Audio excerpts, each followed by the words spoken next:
যার মুখে রুচি নাই ওরা এই রেসিপিটা কইরা খাওয়ান, দেখবেন সকাল বিকাল দুপুর শুধু আপনার নামই মুখে নিব। এই রান্নাটা দেখতে যেরকম সুন্দর, খাইতেও কিন্তু অসম্ভব মজা। তো চলেন রেসিপিতে ফিরা যাই। তো প্রথমে আমি কড়াইয়ের মধ্যে দিয়ে দিলাম তেল, তারপরে পেঁয়াজ মরিচ আর শুকনো মরিচটা দিমু। আর শুকনো মরিচটা কিন্তু আমি কুচি কুচি করে কাটা লইছি। ওটা আমি দিয়ে দিমু পরিমাণ মতো লবণ। আর লবণটা কিন্তু আমি সবসময় আগেই দিই, মানে ওই যে কথা আছে না, মাই লাইফ মাই রুলস, তো আমি ওইভাবে চলি।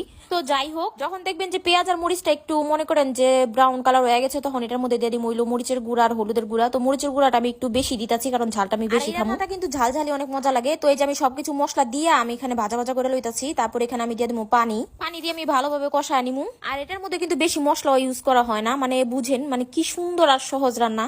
তো যাই হোক, মশলাটা এখন আমি ভালোভাবে কষা নিবো। আমি একবারে কম আছে ঢাকা রেখে অনেকক্ষণ মানে মশলাটা কষামো। আর এই যে দেখেন তেল উঠে গেছে, তো তেল উঠা পর্যন্ত এঙ্গ কষানো লাগবো। এখন এটার মধ্যে আমি দিয়ে দিব শুটকি। আর এটা কিন্তু আমি মানে একবারে চকচকা করে ধুয়ে লইছি, মানে পরিষ্কার পরিচ্ছন্ন ভাবে ধুয়ে নিচ্ছি। আর অনেকে আমার জিজ্ঞাসা করেন যে এই শুটকিটার নাম কি। এই শুটকিটার নাম হলো বাঁশপাতা শুটকি অথবা ফেও মাছের শুটকি। মানে আপনারা দোকানে যায় বাঁশপাতা শুটকি কোন অথবা ফেও মাছের শুটকি কোন, এই দোকানদাররা শুটকিটা বের করে দিব। তো যাই হোক, আমি এখন এই শুটকিটা আর হইলো মশলাটা একবারে কষা নিবো, মানে মশলার সাথে জানি শুটকিটা একবারে মিশা যায়। আর শুটকিটা দেওয়ার পর পরে এমন সুন্দর একটা গ্রান আসে, মনটা কয় তরকারির বাগারটা নিয়ে লগে লগে মনে করেন ভাত দিয়া মাখায় খায়। তো যাই হোক গাইস, এখন আমি এখানে দিয়ে দিব আলু। মানে আলুটা দিতে আসি জানি তরকারিটা মাখা মাখা হয়, মানে এই শুটকির বাগারটা মাখা মাখা হয়। তো এর জন্য আমি দিয়ে দিলাম আলু। আর আলুর পরিমাণটা কিন্তু একেবারে কম দিবেন। আলুটা প্রথমে দেওয়ার কারণ হলো আলুটা সেদ্ধ হইতে টাইম লাগে, তো এর জন্য আমি আলুটা আগে দিয়ে দিচ্ছি। আর মশলাটার সাথে শুটকিটা ভালোভাবে মেশানোর পরে এই যে দেখেন কাঁটাটা কিন্তু আলাদা হয়ে যাবে, তো কাঁটাটা আপনার ফালা দিবেন, নাহলে কিন্তু পরে গলায় বাঁচবো। আলুটা হালকা একটু সেদ্ধ হওয়ার পরে আমি এখানে দিয়ে দিব রসুন। আর রসুনটা শেষে দেওয়ার কারণ হলো রসুনের টুকরাটা যেন আলাম আলাম থাকে, মানে রসুনের টুকরাটা যেন না ভাঙে,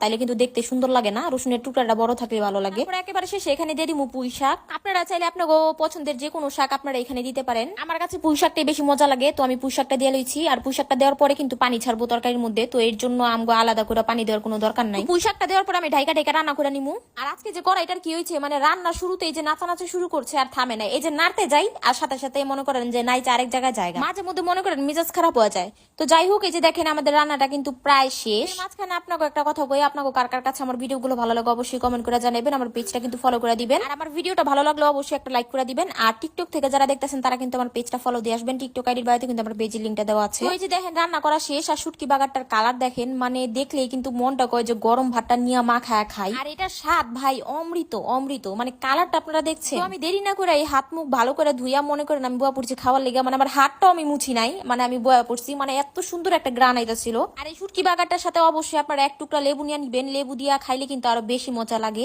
এত মজাদার তরকারি হইলে যাদের মুখে রুচি নাই ওরাও কিন্তু এটা খাইতে চাইবো। আমি এখানে শুকনো মরিচ আর রসুন দিয়া মাখা মাখা খাইতেছিলাম, মানে রসুনের একটা ফ্লেভার আর শুকনো মরিচের আর একটা ফ্লেভার, দুইটা টেস্ট মনে করেন যে মারাত্মক, মানে মুখে ব্লাস্ট করতেছিল। আর আমার ছোট ভাই বোন গুলা কিন্তু এত মাছ খায় না, মানে ওরা মাছ খাই না ধরতে গেলে, কিন্তু এই শুটকি বাগারটা দিয়ে ওরা ভাত খাইছে, মানে বুঝতে পারেন এটা কি মজা হয়েছে। আপনারা চাইলে কিন্তু এই রেসিপিটা বাসায় বানা খাইতে পারেন। এত মজাদার রেসিপি এত সহজ ভাবে কিন্তু কেউ দিব না। এই ভিডিওটা এই পর্যন্তই ছিল। কার কাছে কেমন লাগলো অবশ্যই কমেন্ট করে জানাইবেন। আমি কিন্তু সবার কমেন্ট পড়ি আর রিপ্লাই দেওয়ার চেষ্টা করি। তো আজকের জন্য আল্লাহ হাফেজ।